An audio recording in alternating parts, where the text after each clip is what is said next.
The silent ache of souls, the pain of the divine feminine and masculine, by Atlanna Healing. Feminine and divine masculine are two sacred energies, once whole, now split into two, journeying through lifetimes of trials and transformations, seeking reunion not just with each other, but with themselves. But before they merge in love, they must break in pain.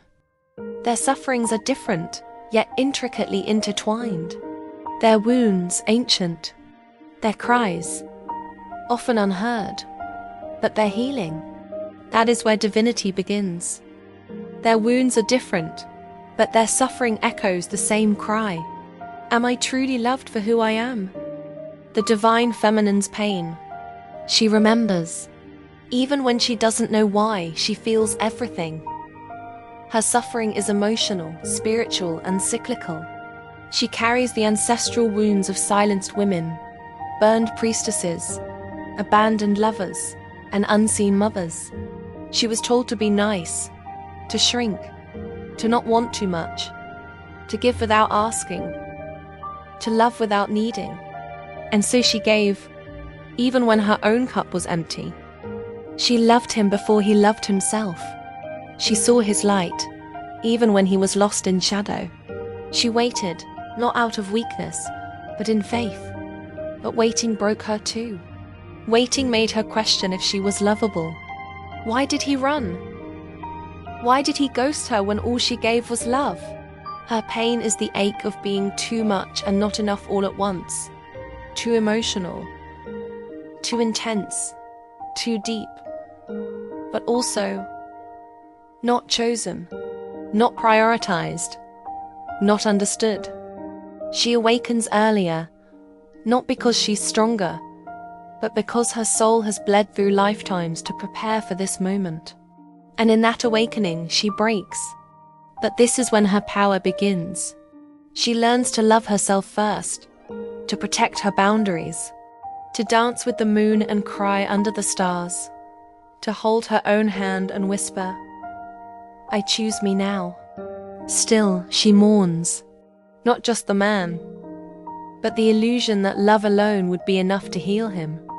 She grieves the lifetime where they could not meet, the timeline where she must let go with grace, the version of him that's not ready yet.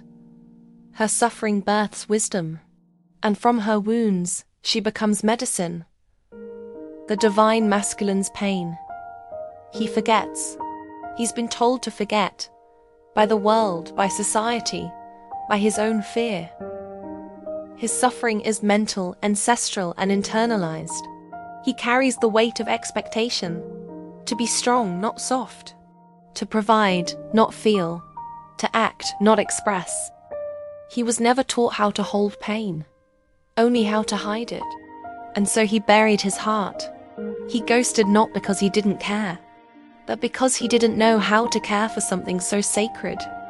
He runs from her love, not because it is wrong, but because it touches something so raw inside him, the part of him that was never loved that deeply before. He fears failure. He fears not being enough. He fears needing her, because needing feels weak. He fears being seen, because vulnerability was never safe. And so he pushes her away, while secretly longing for her warmth. He tells himself he doesn't care, but she visits him in dreams. Her voice echoes in his silence. Her memory haunts his soul.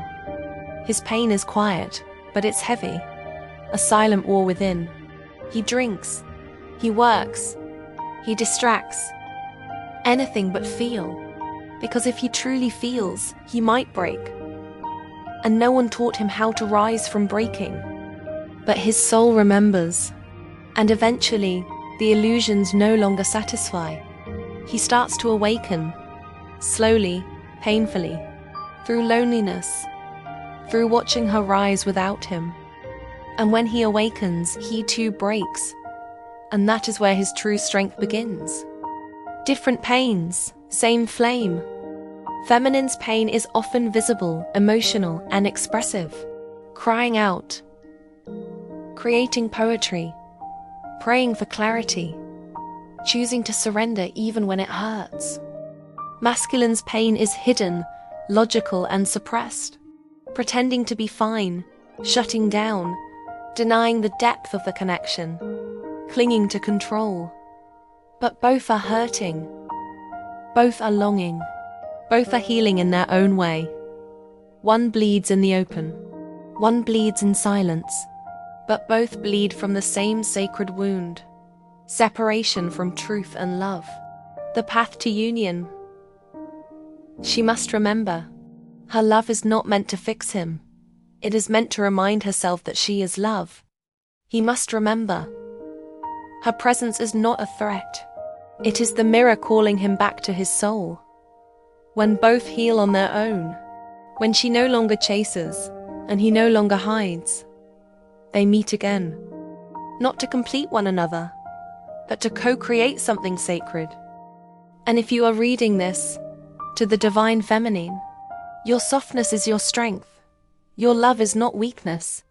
What you gave was real, and it made you radiant.